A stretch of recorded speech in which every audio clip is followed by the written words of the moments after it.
All right, let's talk about what really separates a good business analyst from a truly great one. It's not just about knowing the tools and techniques. Nope, it's about the foundational skills, the secret weapons that actually turn analysis into real-world, bottom-line value. Today, we're going to dive right into what those are. And just so you know, for this explainer, we're drawing from a training module by Oasis&Brooks Ltd. They've built this fantastic framework based on the BABOK guide to really shine a light on these crucial underlying competencies that make or break a project. So, put yourself in this situation. You just walked into a new job. The company is hemorrhaging cash, customers are absolutely furious, and nobody has a clue why. The pressure is on. So, where do you even begin? This is exactly where a great analyst proves their worth. To make this all feel a bit more real, we're going to follow a case study. We'll call it the Connect All crisis. And we're going to see step by step how a skilled analyst uses their entire toolkit to solve a pretty massive problem from the inside out. So, meet Connect All. For a while, they were the darlings of e-commerce. You know the type: fast shipping, happy customers, profits through the roof. But lately, something's been off. A storm's been brewing, and it's threatening to sink the whole ship. And this is the number that has everyone in a flat-out panic. A 40% jump in customer returns. That's not a blip on the radar. That's a 5-alarm fire. A trend like that can absolutely destroy a business. Okay, so if we dig just one layer deeper, we find the what. People are sending stuff back because they're getting the wrong items. Wrong size, wrong color, you name it. But that's just the symptom, right? The real million-dollar question is still just hanging there. Why? And here comes our hero, the business analyst. The key thing to get here is that they're not going to solve this by just running a fancy report or drawing a denogram. No way. Their success is going to come from a much wider, more human set of skills. All right, so the first step is just to think. I mean, really think.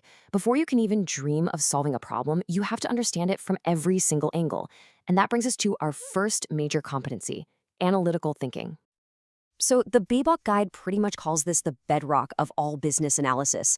It's about taking a huge, tangled, messy problem and having the skill to break it down into smaller, manageable pieces, and then seeing how all those pieces connect. So our analysts, they get right to it. They don't just write order errors on a whiteboard and call it a day. They start digging, asking why, over and over again. That's root cause analysis. And they're using systems thinking. They're looking at the whole picture, knowing this isn't just a warehouse problem. It could be the website, the sales software, the data itself. They're mapping the entire ecosystem to find the real source of the breakdown. But here's the thing. Data and systems don't operate in some kind of vacuum. They're run by people. And to get the real story, the one that's not in the spreadsheets, our analyst now has to navigate the wonderful, messy world of human beings.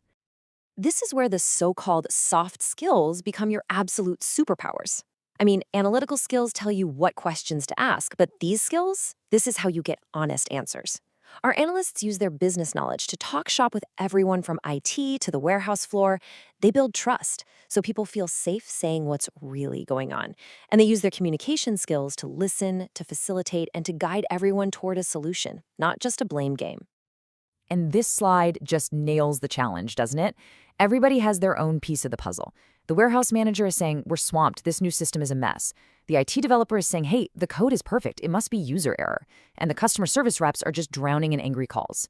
The analyst's job is to be the translator, the bridge that brings all these truths together to build one complete picture. Okay, so the problem is understood, the people are finally talking to each other. Now what? Now it's time to actually build a path forward. This is where we turn all that talking and thinking into a concrete plan. Now, this is the competency most people think of first, the tools, the software, the tech. But notice how it comes after everything else. That's so important. The tools are there to support the thinking and the communication. They don't do the work for you. They help you make your ideas clear and shareable. And this is a perfect example of that. Our analyst uses a tool to map out the entire order fulfillment process, from the second a customer clicks buy to the moment a box leaves the warehouse.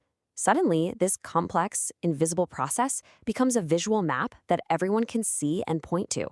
It makes finding the bottleneck, that one spot where everything is going wrong, so much easier. You can see the logical flow here, right?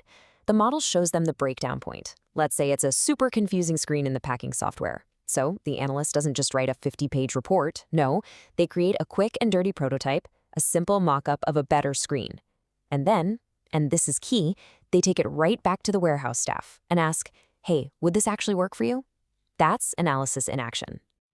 So what happened? Did our analysts save the day at ConnectAll? Well, yes. But the answer is a little deeper than just fixing a piece of software. I mean, just look at this transformation. The analysts didn't just give them a technical fix. They took a situation full of chaos and blame and turned it into clarity and shared understanding. They stopped the company from wasting time and money just treating symptoms and actually got them to solve the real underlying root cause of the problem. That's huge. And this quote just says it all, doesn't it? The final product might have been a software update, but the real value delivered was in the process. It was the clarity from the analysis, the consensus built through communication, and the confidence everyone now had that they were solving the right problem. That's the power of these competencies working together. So I'll leave you with this thought. Technical skills are great for building things. They can build you a solution, but the skills that build real, lasting value, the skills that make sure you're building the right thing for the right reasons in the right way, well, that comes from mastering these underlying competencies. It's the difference between just doing a task and driving true business success.